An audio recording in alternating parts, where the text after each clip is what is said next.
Yo, morning. What a day, eh? What a day. Listen, just a quick little message here. Make sure my eyebrows are in shape. Look, on my way, ready to go and teach. And something that I really find important is everybody has a hole in their life, a hole. And people try to fill that hole with whatever they feel is important to them. Some people choose the right things, some people don't. But if you don't have the framework, the mental framework to ensure that you make good judgment in your decision making. We can all make mistakes, but to make good judgment in your decision making, you need a strong mental framework. And for me, you get that through hard work, through reading, through understanding, through if you don't know something, ask. Don't try and freestyle, especially if someone can help you. Ask the question, get the knowledge. What the problem is, too many people think they can answer the question with what little knowledge they have. So I'll give you an example. Let's say a teacher says to me, "Oh Matt, can you cover my biology lesson tomorrow?" And I say, my first question is, what's the topic? What resources? So my first question, what's the topic? Then what resources? What's the presentation? I want the details. I'm not just gonna go, oh yeah, and then try and freestyle it. Try and make my way through the lesson. No, but that's what people do in their lives. There's people out there who, before you make a big decision, who know a little bit more than you, get their advice. Then when you've got advice from people who maybe, I'll give you another great example. If you want to set up your own business or create your own label or whatever it is, yeah, ask somebody who's already in business. Ask somebody who teaches business and they can give you some advice. Now, they're not going to tell you how to do your business. They're not going to tell you how to run your business. What they might do is give you some advice. So I'll give you a live example. Somebody wants to buy a franchise. I said, but before you buy a franchise, where are you in that topic of what the franchise is? Have you got any experience of it? You might have experience consuming it, but have you got any experience selling it, teaching it, making sure it works? What's your model? So, and if the answers don't know, haven't done it yet, I'm going to do it, I'm just reading up on it, I'm doing it, then you're not ready to buy a franchise.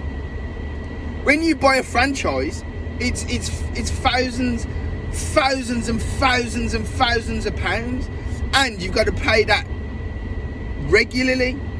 It isn't a one-time thing. My car is in the bad way at the moment. So yeah, it's not a one-time thing. So as a result, you can't just just because you've got money doesn't mean you can just buy a franchise and it makes money. But on the flip side of that, sometimes an opportunity comes and you got to take it. Now, I don't know, has anybody watched Mr. Beast games? If you haven't and you're interested in psychology, you must watch it. Not because of yes, it is entertaining and it's fun. Don't watch it because of that. Watch it because of how when they chose those 1,000 people, I guarantee you they chose those people on purpose. The choice of those 1,000 people was not random, because someone like myself or anyone of higher cognitive value would make better choices. So Just to give you a quick concept. So they gave 5 people the choice to have $1 million. $1 million, 5 people.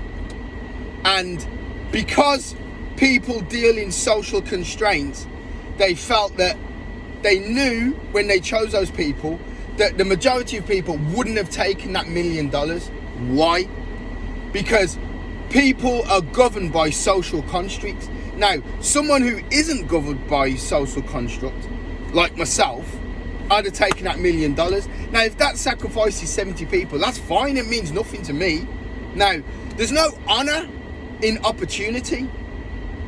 I'll say that again. There's no honour in opportunity. And I'm going to give you an example that was really close to me. I used to go out with this girl called Hannah. And anyone who knows me all the way back from when I was 16, 17, they will know Hannah was this 6'1" Spanish, half English, half Spanish girl. And she was stunning, long dark hair, tanned, you name it. And she was my first proper girlfriend. And you know, when I had my car and I was a photographer, I had my own. So at 17, I thought I'd won. So at 17, I had a 6'1" Spanish girlfriend. Yeah. I had my own business, a photographer, and I loved photography. Yeah. And I was working doing what I wanted to do, which was album covers, model shoots, photographing, working for BR&B, working for radio shows, doing all kinds of events, basically making money, doing what I love. In my mind, I'd made it. I'd worked so hard, yeah, and to have, and I had a sports car, I had a Renault 5 GT Turbo, 17, and like my dad keeps saying, if you'd have just stuck to it, yeah, you would have been a millionaire. So there you go. Anyway, I had a friend called Matthew. Matthew was a head chef at All Bar One. And one night, Hannah and a friend, I can't remember her name, but a little friend, they were out and they went to All Bar One. Matt said, oh, you know, you can have dinner on me, because obviously I'm Matt and he was my best mate at the time, or one of my mates at the time. And I'd been taking Hannah to San Carlos for dinner, Pizza Hut. I'd been taking, you know, I treat her like the model, because she wasn't a model, but she was doing modelling. So I treat her like the model girlfriend that she was. And Matt dropped her home and they ended up having a little jiggy. Okay? So her and Matt had some jiggy. I remember I had the Mars phone bar, the Sony Mars bar phone, which like the top flipped up. Yeah. £35 a month in the 90s, yeah. So this is again, think of everything. Sports car, mobile phone, sick garms, model girlfriend. I used to get free stuff. I used to get in everywhere for free. Obviously working at the clothes show at New Orleans Mans, Toby Anstis, Tim Vincent, mates with all them mans, yeah. Anyway,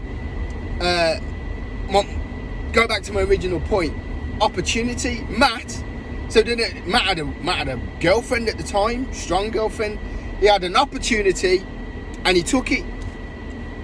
I wasn't mad with Matt. Obviously, me and Hannah split up when I found out. I pretty much found out straight away. Matt put his hands up and said, "Yeah, sorry, Matt." You know, and I said, "You know, that's fine." You know, but she was already. See, this is where Hannah took that opportunity with Matt, because she didn't take the opportunity with this guy called Clive. Now, there's this guy called Clive who was the marketing director at BR&B, I think, and he had a Renault. He had a Rover 220 Tomcat Coupe Turbo. He was on big money. Anyway, this guy called Clive, he would see me as a photographer, and he couldn't believe that. He was like, Matt's like 17, he's got a model girlfriend. Yeah, he works hard, but hold on, I'm Clive. I've got it. And he could have, and I remember he said, "That's your girlfriend," because I got her in VIP backstage one time. He goes, "That's your girlfriend?" I said, "Yeah." He's all, and he couldn't believe it. Then, you see what happened then? I then went to Cannonall Park to photograph a big event, whatever it was, and I was just told I wasn't allowed in. And I'm like, but I'm always in. I'm the photographer. He says, no, you're not allowed in. And Hannah told me afterwards, what Clive refused my entry to the event so that he could spend time with Hannah. Savage. He used his power to create an opportunity. Now, Hannah didn't take that opportunity to get with Clive. Now, she then learned from that and then took her opportunity, because Matt was, probably about 6'2", 6'3", white, in terms of opposite of me in terms of, I'm a black skinhead, he was a white skinhead. I don't know, she just had some chemistry with him, and he only ever did it once, and he went back to his missus, and she went to being, I'm sure she went single for long, but she weren't with me anymore. So my point is like, when opportunity comes in life, you take it.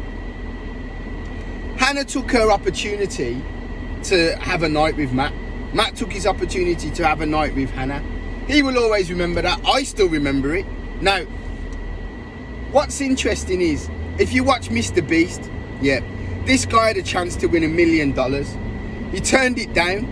In the very next challenge, he went home with nothing on the strength of how many slices of ham was in his sandwich. So it was like a short straw thing. And everyone who had whoever had 2 slices of ham in their sandwich were out. And the man who had one challenge before could have walked home with £1 million, $1 million, walked home with nothing on the strength of a ham sandwich. In life, you have to take your opportunities, because that's what the opportunity is there for. I'll give you another example. A guy in another challenge had the chance. He'd already won a Lamborghini, so he's got a Lamborghini, and the choice was save his friend or destroy a Tesla. And he chose to destroy a Tesla to save his friend. Okay? Now, instead of, if he's really truly a friend, instead of thinking to yourself, so this is what I'm saying, why they chose people of lower cognitive value. Now, someone intelligent would have gone, we could be gone in the very next challenge. So if I get this Tesla, sacrifice my friend in the challenge, but then when we go home, I've got a Lamborghini, I'll give him the Tesla. So both of us have won. He's got a 100 grand car, I've got a 100 grand car, we've both won. Do you see? Now, instead, what happened was, they got voted out the very next challenge. So the very next challenge, they were gone. And so his friend had nothing, but he had a Lamborghini. So opportunity comes. People always miss the opportunity because they don't use all of their available brain. They're not thinking. Now, you played a lottery.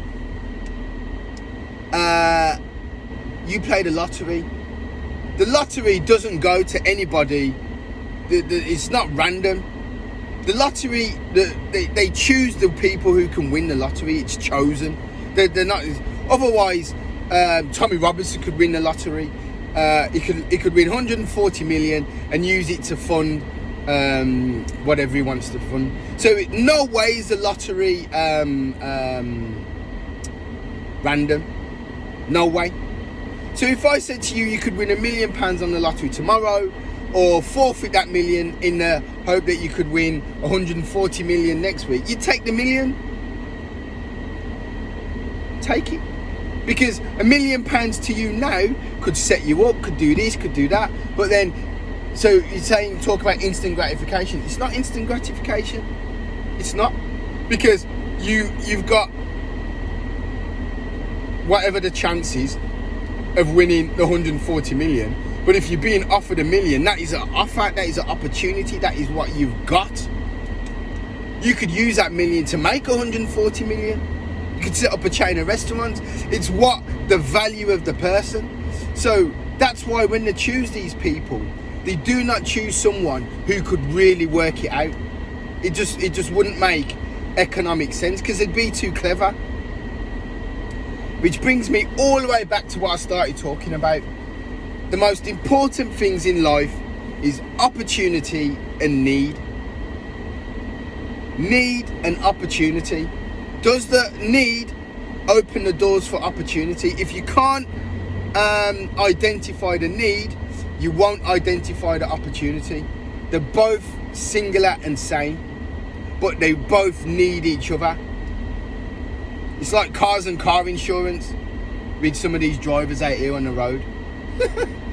Right, listen, anyway, I'm gone because I'm in traffic and it's getting on my nerves. So like and subscribe, guys. See you in a bit. Bye.